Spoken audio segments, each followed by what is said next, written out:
Bismillahirrahmanirrahim. Assalamualaikum warahmatullahi wabarakatuh. Semangat pagi Mitra NASA dimanapun berada.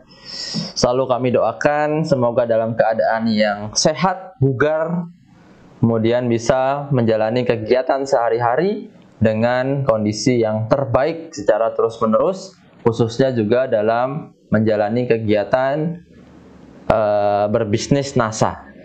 Untuk kesempatan pagi hari ini, marilah sama-sama kita ulas penyakit yang sedang viral di akhir-akhir atau di mulai awal bulan Mei kemarin sampai dengan saat ini terus berkembang dan terus menjadikan ketakutan bagi para peternak khususnya, karena beberapa peternak juga beberapa mitra juga sudah mulai banyak sekali yang masuk berkaitan pertanyaan kepada kami pada NASA untuk mengatasi atau NASA sejauh mana bisa membantu dalam penyakit mulut dan kuku yang sedang viral saat ini.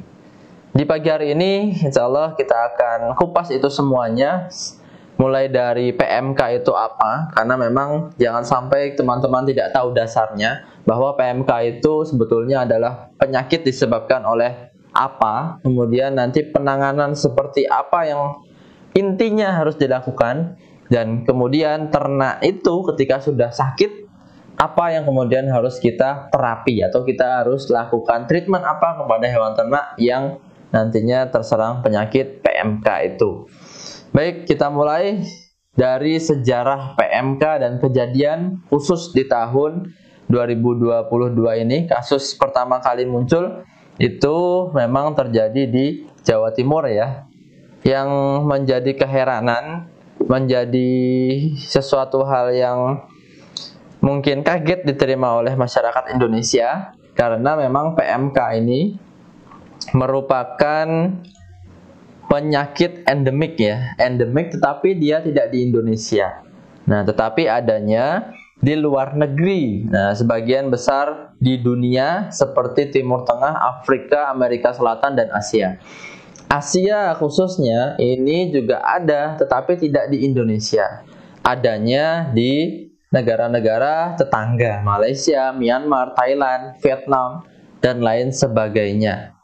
Nah, ini penyakit ini memang di sana ada terus. Nah, maksudnya terus ada, tetapi mereka bisa kendalikan. Nah, tetapi memang sejarahnya, catatannya itu di negara-negara tersebut itu tetap ada yang namanya PMK. Berbeda dengan Indonesia yang dinyatakan bebas dari PMK. Ini kita lihat di gambar yang sebelah kiri. Dinyatakan bebas itu pada tahun 1990.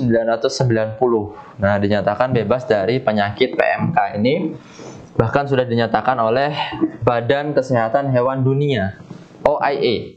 Jadi 1990 ini bebas karena terakhir penyakit ditemukan itu di tahun 1983. Ini terakhir ada di Jawa, kemudian diberantas dengan vaksin, sehingga setelah itu sudah hilang semuanya, Indonesia bebas dan dinyatakan tidak perlu hewan itu yang namanya vaksin PMK.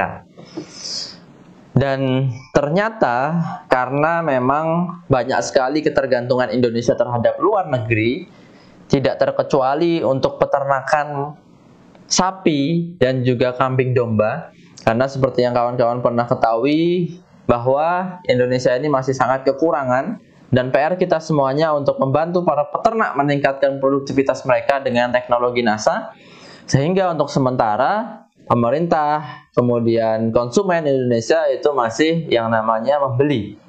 Karena untuk memenuhi kebutuhan dalam negeri yang masih kurang, membeli dari luar negeri.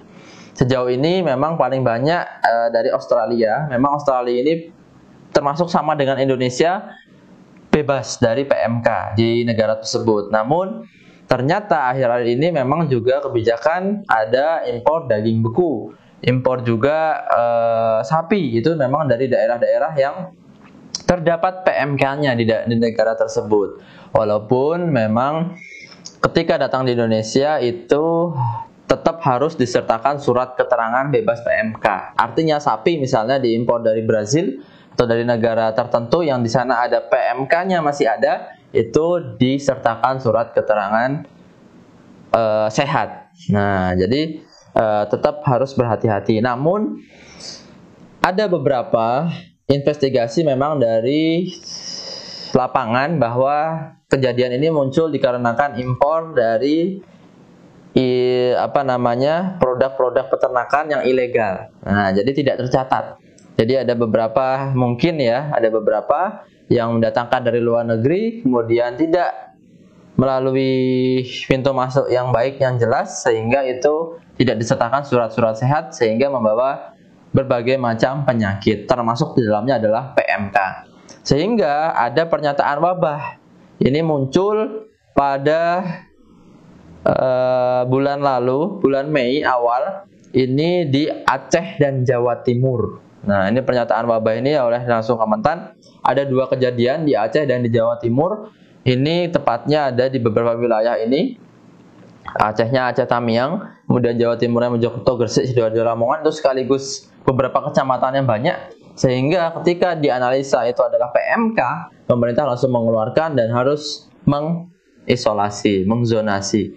Nah, karena apa? Karena memang PMK ini disebabkan oleh virus, aptovirus. Nah, ini penyakit yang disebabkan oleh virus, di mana-mana itu dia cepat menularnya. Cepat menular dan memang harus diatasi dengan treatment tertentu, dengan desinfektan, kemudian dengan vaksin dan lain sebagainya untuk mengantisipasi. Berbeda dengan bakteri dan lain sebagainya. PMK ini memang sudah ada vaksinnya, tetapi masih terbatas, dan juga ketika dulu tidak ada penyakit PMK itu memang belum menjadi prioritas bagi kita semuanya untuk menanganinya. Tetapi ketika sudah ada PMK nanti ini menjadi PR kita bersama. Namun tidak perlu khawatir karena sudah bisa diatasi ataupun dikendalikan. Nanti akan kita ulas juga berkaitan dengan teknologi NASA yang tepat untuk menanganinya. Mulai dari Jawa Timur ada 1.200 sapi, kemudian di Tamiang, di Aceh 1.200 sapi. Ini informasi awal dan tidak lama kemudian itu berkembang pesat. Karena apa? Karena penularannya ini sangat cepat juga dilalui oleh air liur. Nah, ini bisa menular melalui air liur, kemudian udara yang dihembuskan. Nah, ini bahaya sekali karena dia aerosol ya, melalui udara bisa terbawa jenis penyakit ini, kemudian dari amnion atau janin anak-an itu atau ketika melahirkan yang tidak sempurna itu juga bisa terbawa. Kemudian dari air susu ini juga bisa membawa virusnya, dari kotoran, dari urin, dari pipisnya ya, kotoran cairan, kemudian dari beberapa organ tubuh lainnya dari ternak, khususnya juga dari tempat paparan yang terserang penyakit. PMK ini penyakit mulut dan kuku emang dia khusus menyerang atau nantinya akan langsung berefek di mulut dan juga di kuku. Nah, kuku pada kuku hewan berkuku belah, berkuku genap.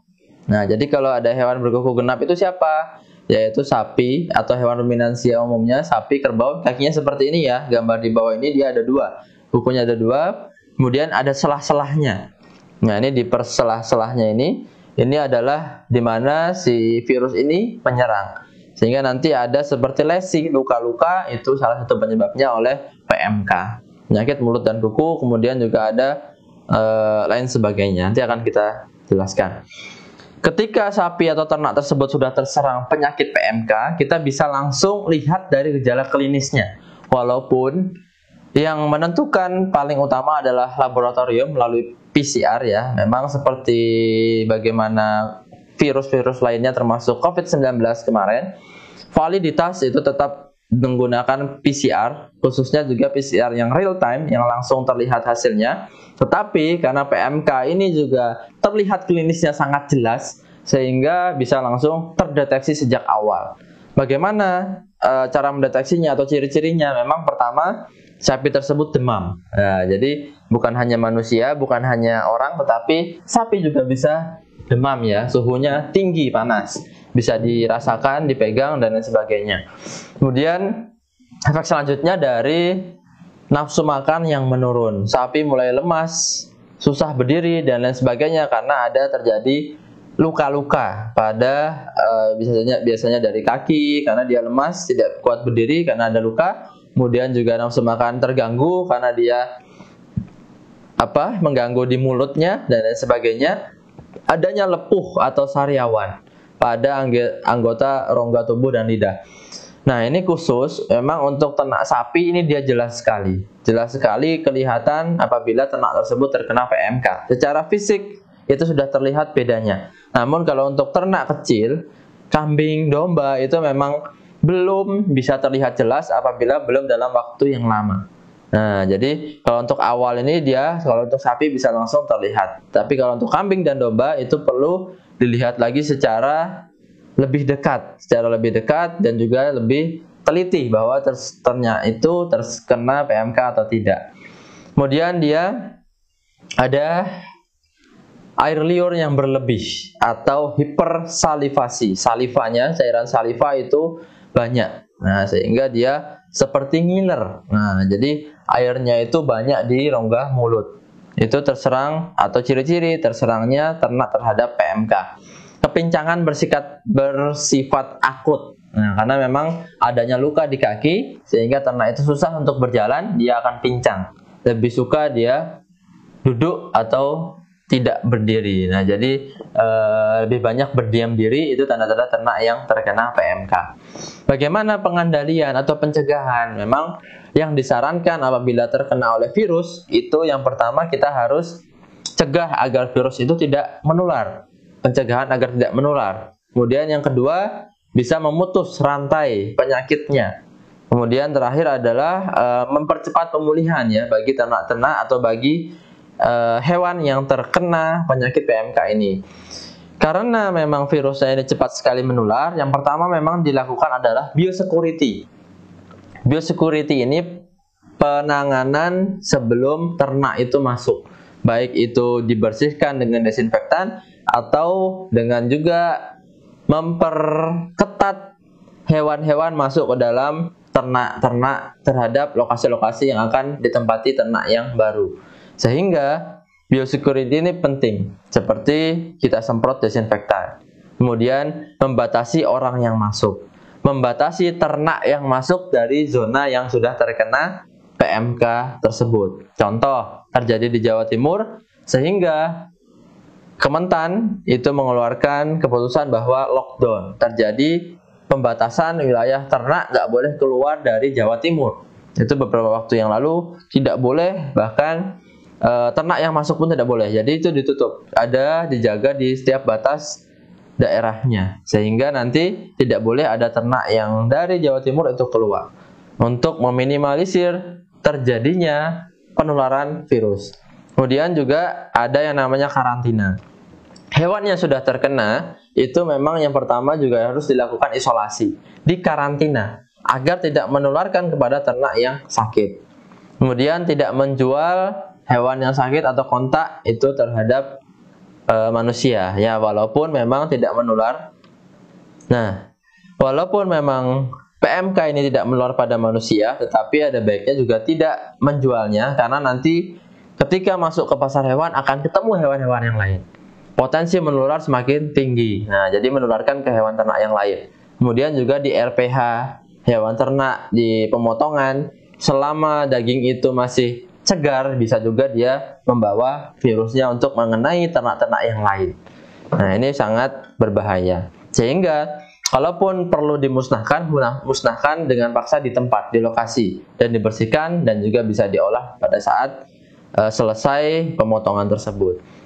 Kemudian tidak juga menjual hasil limbah di area kandang hewan sakit. Nah, jadi semuanya sebaiknya harus selesai dulu di zona tersebut, di wilayah tersebut, agar tidak terjadi penularan.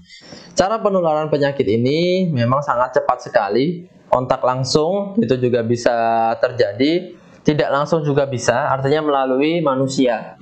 Melalui manusia terbawa anak kandang. Jadi seringkali ya ada beberapa para peternak itu yang kepo itu apa ya, pingin tahu. Nah, jadi kepingin tahu misalnya di lokasi A ada kondisi di mana ternak itu terkena penyakit PMK. Peternak di lokasi B yang di mana ternaknya belum ada yang PMK, itu dia melihat ke peternakan A tadi yang sudah ada kondisi ternak yang terkena PMK. Dilihatlah kemudian ditinjau secara langsung dari dekat, mereka tidak sadar bahwa itu bisa terbawa oleh dirinya sendiri. Nah, ketika memang desinfektan belum ada, belum diterapkan, kemudian biosecurity belum ketat, itu akan terbawa oleh anak kandang ini masuk ke kandangnya sendiri, menyebabkan kandangnya juga bisa terkena penyakit mulut dan kuku atau PMK. Nah, jadi kontak tidak langsung ini juga bisa menyebabkan terkena dari ketularan dari PMK. Kemudian yang ketiga, dari aerosol, dari udara. Nah, ini ya, penyebaran melalui udara ini yang paling berbahaya adalah di babi. Nah, babi ini dia rentan terhadap penyakit PMK ini, dia menular lewat udara lebih cepat dan juga dia lebih bisa menerima penyakit PMK ini apabila dia dari udara. Nah, ini babi khusus. Walaupun sapi, kambing, domba itu juga bisa terkena, namun biasanya mereka lebih rentan, lebih kuat terhadap serangan daripada udara. Nah, penyebaran PMK ini oleh angin atau oleh udara tadi bisa terbawa sampai dengan radius 10 km. Jadi perlu waspada, perlu hati-hati.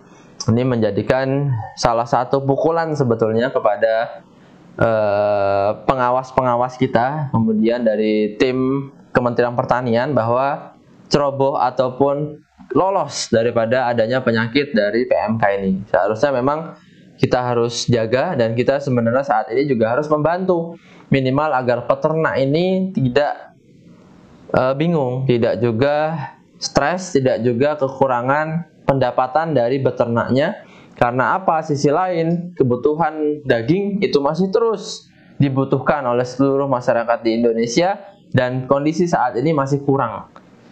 Nah, jadi sapi itu kebutuhannya 700.000 ton, ternyata Indonesia baru mencukupi 400.000 ton. Sehingga masih ada gapnya itu masih sangat panjang, sangat banyak.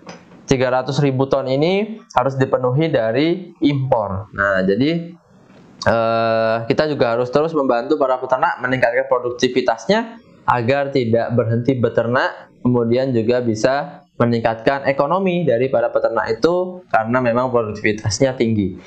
Kemudian ada juga yang namanya karier. Nah, jadi hewan karier ini secara klinis sembuh. Jadi kita lihat bahwa setelah PMK ini selesai, karena PMK ini bertahannya sampai dengan 14 hari ya inkubasinya. Setelah itu memang ada yang sudah sembuh sempurna, ada juga yang membawa. Nah, ini sampai dengan 28 hari masih ditemukan virus PMK dari dalam tubuhnya. Nah, jadi masih berbahaya, dan memang tidak lebih dari 6 bulan, maksimal itu ada 6 bulan dalam tubuhnya, tapi tidak sampai seperti itu, mungkin sebulan sudah sembuh. Dan kambing domba lebih cepat, dan memang belum ada bukti di lapangan yang menunjukkan bahwa penularan virus ini bisa terbawa dari hewan karier ke hewan yang sehat. Jadi ini adalah ditemukannya virusnya saja. Ya, mungkin seperti manusia ya, seperti COVID, ketika 14 hari mereka masih ditemukan virus dalam tubuhnya, tetapi tidak kemudian menularkan secara akut ke orang lain. Nah, memang belum ada bukti karier ini, walaupun dia masih membawa PMK, bisa menularkan ke hewan yang sehat. Itu belum ada buktinya. Nah, kabar gembiranya memang setiap permasalahan pasti ada jalan keluar, setiap penyakit pasti ada obatnya, dan juga ada yang bisa mengendalikan, sehingga kondisi-kondisi PMK ini bisa pulih. Bisa pulih dalam waktu yang cepat, itu juga bergantung dari treatment dari para peternaknya. Kondisi bisa pulih karena memang virus ini ada masa hidupnya. Nah, virus PMK ini bisa bertahan dalam tubuh hewan ternak sampai dengan umur 14 hari. Sehingga dalam waktu 14 hari itu, peternak harus berjuang. Berjuang, baik itu memberikan hal yang terbaik bagi ternaknya, memberikan suplemen, memberikan nutrisi, itu untuk mempertahankan, agar ternak tetap bertahan dalam inkubasi itu. Nah, sehingga tidak nantinya ternak itu lemas, sakit, mati bahkan, itu tidak terjadi. Nah, beberapa waktu yang lalu kawan-kawan yang menanyakan, bahkan juga ada yang mengirimkan videonya di peternakannya sapi perah, itu dari Jawa Timur, itu ada juga yang sudah melewati masa PMK-nya, sudah sembuh. Ada juga masih yang terserang, ada juga yang tidak selamat. Ya, memang kejadian ini perlu ditangani dengan tepat, sehingga ini bisa pulih, bisa juga kita kembalikan seperti sedia kala. Virus ini, PMK ini dapat dikeluarkan oleh hewan yang terinfeksi dalam waktu 2 hari, 1-2 hari sebelum timbul gejala klinis. Nah, jadi begitu virus itu masuk ke hewan ternak itu apabila dia dalam kondisi yang baik, sehat, antibodinya tinggi, itu bisa menolak.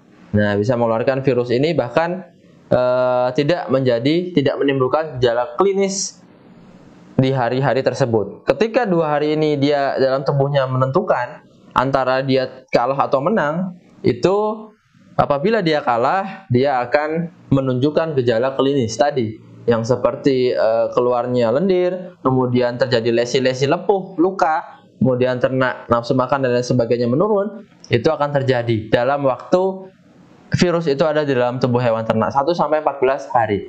Ketika 15 hari ke atas, itu ternak sudah dalam keadaan yang normal. Nah, jadi melewati fase itu. Dan kondisi hewan ini bisa pulih atau secara klinis sembuh. Ya, memang kalau kita bicara virus ini tidak bisa dihilangkan atau belum ada obatnya. Nah, belum ada obatnya, sehingga kita bicara dari klinisnya. Klinis itu ciri-ciri bagaimana ternak itu sudah normal lagi. Artinya sudah tidak lagi keluar lendir, tidak lagi lepuh, tidak lagi luka, tidak lagi pincang dan lain sebagainya. Itu kita bisa kendalikan itu dengan beberapa perlakuan. Di antaranya terapi suportif dengan antibiotik, multivitamin, ataupun dengan perbaikan nutrisi pakannya. Ya, memang yang dibekali saat ini kepada dokter-dokter hewan di lapangan itu adalah antibiotik yang itu disuntikkan kepada hewan yang terkena PMK, juga dengan adanya tambahan-tambahan pakan berkualitas, suplemen-suplemen dan lain sebagainya. Dan untuk pencegahan dan pengendalian ini memang dibutuhkan vaksinasi.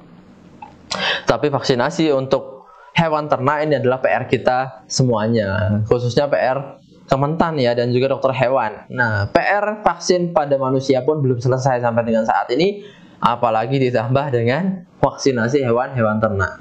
Nah, sebaiknya memang kita harus kendalikan ini melalui hewan ternaknya, agar ternak itu selama 1-2 hari sebelum kejadian itu sudah bisa untuk menahan penyakit agar tidak masuk ke tubuh hewan ternak.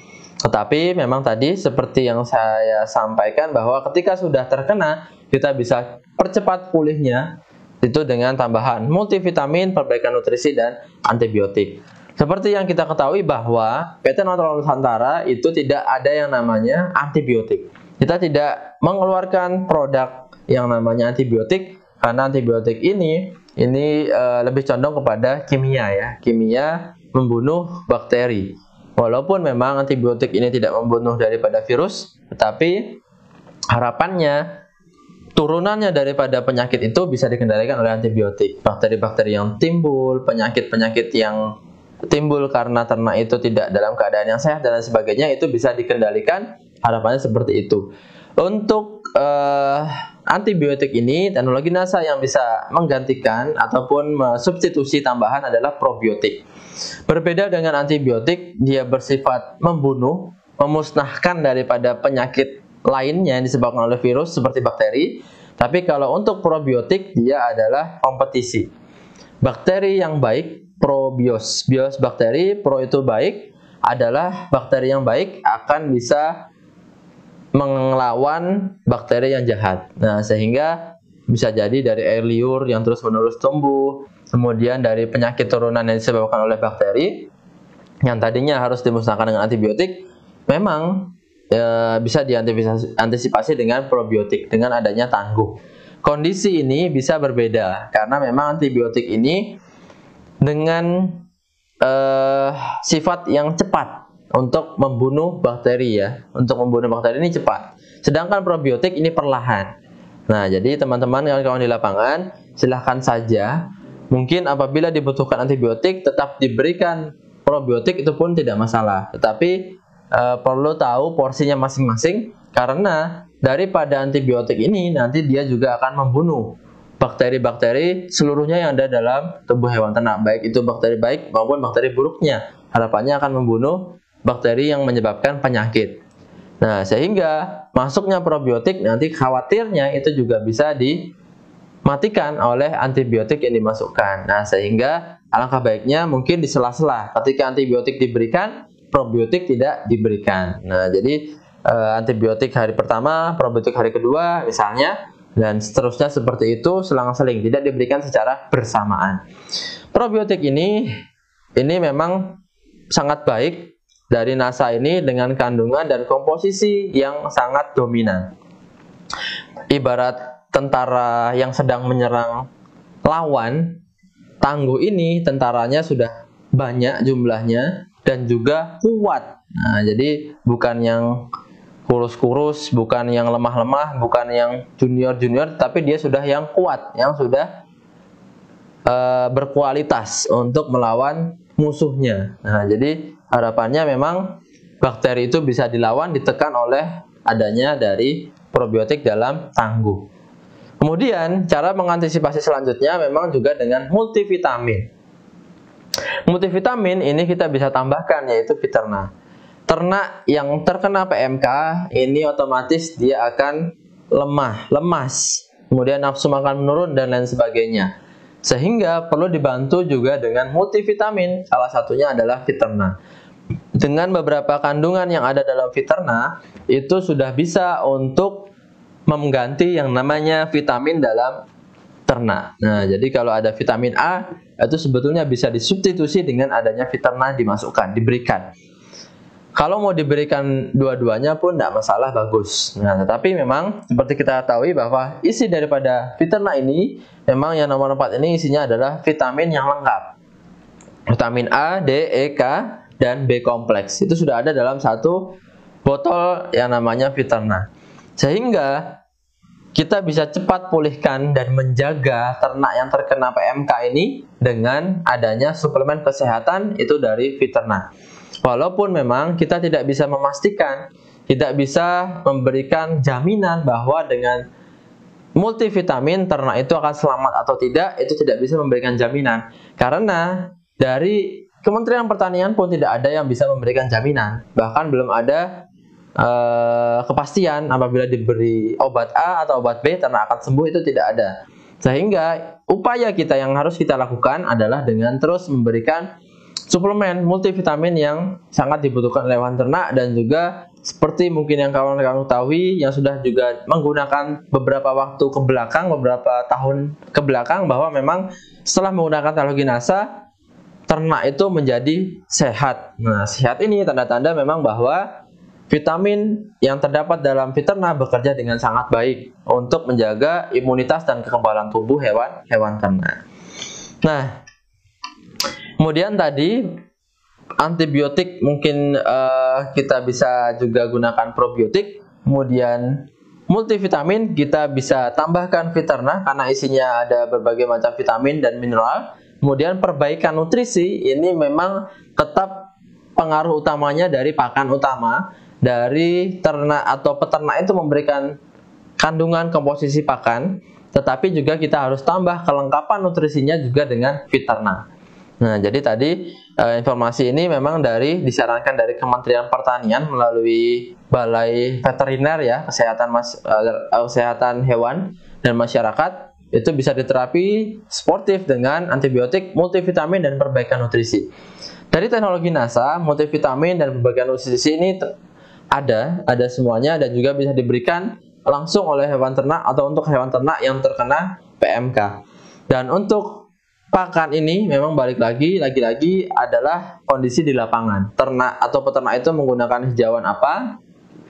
Misalnya sehari-hari mungkin hanya menggunakan limbah, menggunakan sisa pertanian jerami, tetapi sekarang mungkin bisa ditingkatkan dengan pakan hijauan yang khusus. Misalnya hijauan yang ditanam sendiri, rumput gajah, rumput kolonjono, atau rumput raja, odot, dan lain sebagainya. Itu bisa digunakan terlebih dahulu untuk menjaga ternak selama inkubasi virus itu ternak tidak lemah, tidak mudah mati, dan lain sebagainya. Ditambah dengan Viterna untuk melengkapi nutrisinya. Karena kita sudah lihat di sini bahwa kandungan daripada Viterna ini bisa untuk melengkapi kandungan nutrisi diantaranya protein, mineral-mineral, kemudian juga VFA, volatile fatty acid, yang dibutuhkan oleh hewan ternak dalam mencerna pakannya. Nah, jadi asam amino ini bisa tercerna, mineral bisa tertambahkan, sehingga hewan ternak itu akan melengkapi atau akan bisa tercukupi kandungan nutrisinya. Jadi diingat ya, cepat pulih karena adanya antibiotik, multivitamin, dan peningkatan kualitas pakan atau peningkatan nutrisinya. Nah, ketika pakan ini sudah masuk dengan kandungan karbohidrat ada, proteinnya juga ada, lemaknya ada, mineral vitaminnya ada, kita juga perlu tingkatkan dengan Fiterna ini untuk bisa memaksimalkan kuantitasnya dari kandungan ini, tetapi juga dari kualitasnya. Karena lagi-lagi yang mencerna pakan ini semua adalah hewan ternaknya itu sendiri. Sehingga apabila pakan sudah bagus, pakan sudah berkualitas, tetapi ternak tidak mampu untuk mencernanya, kecernaannya rendah, kemudian dalam saluran cernanya ini tidak banyak mikro atau bakteri yang baiknya, sehingga itu hanya keluar sia-sia, tentu kita harus bantu dengan Fiterna untuk juga bisa meningkatkan kecernaan daripada bahan pakan ini. Nah, jadi bahan pakan ini juga harus dicerna, ditingkatkan oleh hewan ternak untuk bisa langsung diserap dan juga dimanfaatkan oleh hewan-hewan ternak. Karena teknologi Fiterna ini dia tersusun atas nutrisi murni siap pakai oleh hewan ternak. Ya, memang asam amino ini merupakan penyusun daripada protein. Protein itu apabila dia dilihat itu bentuknya panjang bergaris, apabila kita potong atau kita belah masing-masingnya, itu terjadi ikatan-ikatan yang dimana perikatan itulah yang disebut dengan asam amino. Nah, sehingga begitu asam amino terkumpul dalam jumlah yang banyak, itulah yang disebut dengan protein. Dan yang diserap dalam tubuh hewan ternak itu bukan proteinnya, tetapi asam aminonya. Nah, sehingga tadi kalau ada hijauan rumput itu dia dihancurkan oleh hewan ternak, dapatlah karbohidratnya, dapatlah proteinnya, dapatlah lemak dan sebagainya. Ketika dia bisa diserap dengan maksimal, kemudian masuk ke dalam hewan, dalam saluran pencernaan lagi yang lebih dalam, dia dihancurkan proteinnya menjadi asam amino. Nah, jadi teknologi dalam Fiterna ini memang langsung isinya adalah asam amino, sehingga dia bisa membantu meningkatkan kecernaan dan juga meningkatkan kualitas daripada bahan pakannya. Fiterna ini bisa dicampurkan di air minum, langsung masuk ke air minum, dan nantinya akan bisa langsung diserap oleh hewan ternak menjadi tenaga, kemudian menjadi imun dan lain sebagainya untuk mengatasi yang namanya penyakit mulut dan kuku. Dan selain yang kita ketahui bahwa bukan hanya di kuantitas dan kualitas, seperti yang kita tahu bahwa juga pengaruhnya Fiterna ini juga di kesehatan. Kesehatan hewan ternak ini dari dulu kita memang ulas bahwa bukan hanya ternak itu cepat besar, bukan hanya ternak itu kualitas dagingnya bagus, tetapi dia juga bisa menjadi lebih sehat karena dengan aplikasi teknologi NASA, karena juga di dalamnya tadi kandungannya ada vitaminnya. Untuk kesehatan ini dia bisa memulihkan dengan cepat. Nah, pemulihan ketika ternak yang sakit itu kita harus pulihkan karena nafsu makan menurun, itu harus kita jaga agar normal, agar tetap normal, sehingga itu juga tetap harus membutuhkan teknologi NASA agar ternak itu cepat pulih. Kemudian juga jangan sampai dari berbagai macam orang yang masuk dalam kandang pembawa penyakit dari manapun itu dibiarkan masuk ke tubuh hewan ternak, itu ternak tidak punya daya imun yang baik. Nah, jadi karena daya imun ternak itu baik, ketika sudah menggunakan Fiterna, ternak itu akan mudah untuk melawannya, untuk menolak yang namanya berbagai macam penyakit, dalam hal ini juga termasuk dari PMK. Untuk ternak-ternak, nah ini ya, misalnya untuk ternak-ternak yang sudah ada lesi, luka lepuh, kemudian di daerahnya sudah sampai lecet, itu juga bisa kawan-kawan oleskan. Nah, oleskan langsung di daerah yang terkena penyakitnya ini. Nah, bisa jadi dioleskan, boleh juga dioleskan dengan lecitin kalau masih ada ya. Bisa juga dengan saran propolis, juga bisa juga dioleskan, langsung ke lokasi-lokasi yang terkena penyakitnya ini. Nah, kemudian ini beberapa yang sudah menggunakan ya teknologi NASA. kondisi tetap stabil dan sehat, mudah-mudahan tidak sampai di lokasi manapun nanti tersebar, hanya zonasi saja. Dan juga jangan sampai PMK ini menjadi isu yang menakutkan bagi para peternak. Nah, jadi bahwa PMK ini juga bisa hilang, juga seperti halnya virus-virus yang lain, dengan treatment itu bisa untuk menurunkan dan mempercepat dia ternak itu pulih.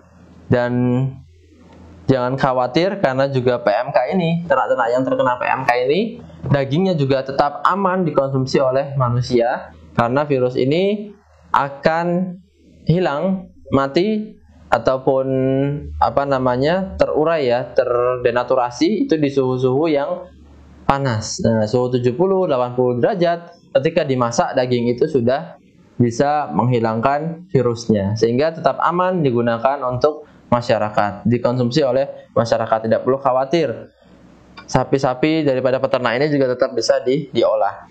Untuk ternak perah yang terkena PMK, dia akan juga menyerang di putingnya sapi. Jadi putingnya ini nanti akan terjadi pengelupasan atau luka, sehingga tidak bisa untuk diperah, dan juga nanti efeknya ke produktivitas yang menurun, rendah.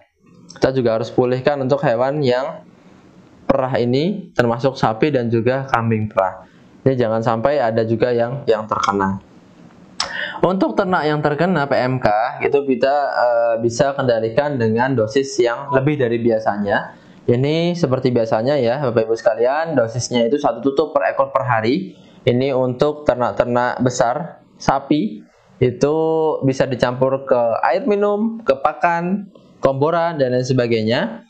Tetapi kalau sudah terkena, kita juga harus tingkatkan lebih ekstra imunnya, juga bisa digunakan 3-4 kali lipatnya, atau sekitar 50 mili ya, 50 mili per ekor per hari, atau 5 tutup. Itu bisa untuk dia membantu mempercepat pemulihan apabila terkena penyakit PMK. Hal yang sama dengan kambing dan domba, apabila juga dia terkena PMK, ini juga kita tingkatkan dosisnya, bukan seperti ini. Ini adalah dosis standar minimal, tidak ada kasus apapun, ternak sehat. Tetapi apabila ternak itu sakit, kita bisa tingkatkan menjadi 3-5 kali lipatnya. Ini untuk mempercepat dan mengatasi daripada terjadi PMK. Bahkan teman kawan yang masih perlu waspada, takut di daerahnya ada PMK, itu bisa juga sudah meningkatkan 2 kali lipat dosis daripada teknologi NASA untuk menangani penyakit yang masuk ke dalam tubuh hewan ternak agar tidak terinkubasi, agar ternak itu bisa kuat untuk mencegahnya, menolaknya untuk bisa masuk. Karena menurut penelitian dan juga sharing webinar dan juga beberapa kali pertemuan dengan kawan-kawan peternak dan dokter hewan, itu bahwa memang ketika 1-2 hari virus itu masuk dalam tubuh hewan ternak, virus itu masih dalam kondisi yang penyesuaian dan juga menemukan hidup yang tepat. Maksudnya menemukan ibaratnya naungan ya, untuk bisa hidup di dalam tubuh ternak tersebut. Tetapi kalau ternak itu sudah bisa merespon, sudah bisa melihat, sudah bisa kuat melalui imunnya yang kuat, ternak itu juga bisa untuk tidak menerimanya. Nah, artinya virusnya itu akan tidak hidup dengan sebagaimana mestinya dalam tubuh hewan-hewan ternak. Nah, itu juga bisa kita atasi apabila kita ingin mencegahnya. Nah, jadi untuk PMK, ketika tadi kita bahas di awal itu sejarahnya, jadi kita juga harus optimis bahwa bisa terulang lagi Indonesia bebas dari PMK. PMK ini bisa kita atasi, PMK juga bisa kita hindarkan daripada ternak-ternak kita di lokasi-lokasi lainnya, tetapi kita juga harus waspada. Nah, waspada bahwa tetap gunakan multivitamin yang ekstra, pakan yang berkualitas, juga tetap dipantau dari desinfektan, kebersihan kandang, juga orang yang masuk, ternak yang masuk juga harus dilihat dari lokasi mana, dan juga dari ternak yang sehat ataupun yang tidak sehat. Nah, jadi sangat mudah sekali apabila nanti ada ternak yang sakit masuk ke peternakan kawan-kawan, menulari ternak yang sehat. Itu sangat mudah penyakit yang menular tersebut. Jadi jangan sampai seperti itu dulu baru kemudian kita respon dengan pemberian multivitamin, memberikan pakan berkualitas, tetapi alangkah baiknya kita juga harus cegah dulu di awalnya. Baik, jadi demikian informasi kita, cerita kita tentang penyakit mulut dan kuku. Ini nanti kawan-kawan bisa lihat ulang, juga bisa mungkin apabila lokasinya ada kejadian, teman-teman juga bisa mengedukasi para peternak untuk tetap tenang, jangan kemudian panik, karena banyak juga peternak yang menjadi stres, kemudian juga menjual ternaknya itu diam-diam dan lain sebagainya. Tapi memang kita juga harus pahami bahwa peternak itu juga menggantungkan usaha daripada peternakan, dan juga peternakan ini, PMK ini juga bisa pulih dengan bantuan dari antibiotik, multivitamin, dan perbaikan nutrisi. Nah, sehingga kalau sudah ada ciri-ciri seperti ini, penyakit-penyakit PMK, silahkan bisa langsung ditanyakan kepada mantri atau dokter hewan untuk bisa diberikan terapi suportif terhadap penanganan yang cepat. Nah, jadi baik dari antibiotik dan lain sebagainya. Karena antibiotik ini disuntikkan. Suntikan biasanya kawan-kawan dari dokter hewan yang menyuntikkannya ke tubuh hewan ternak.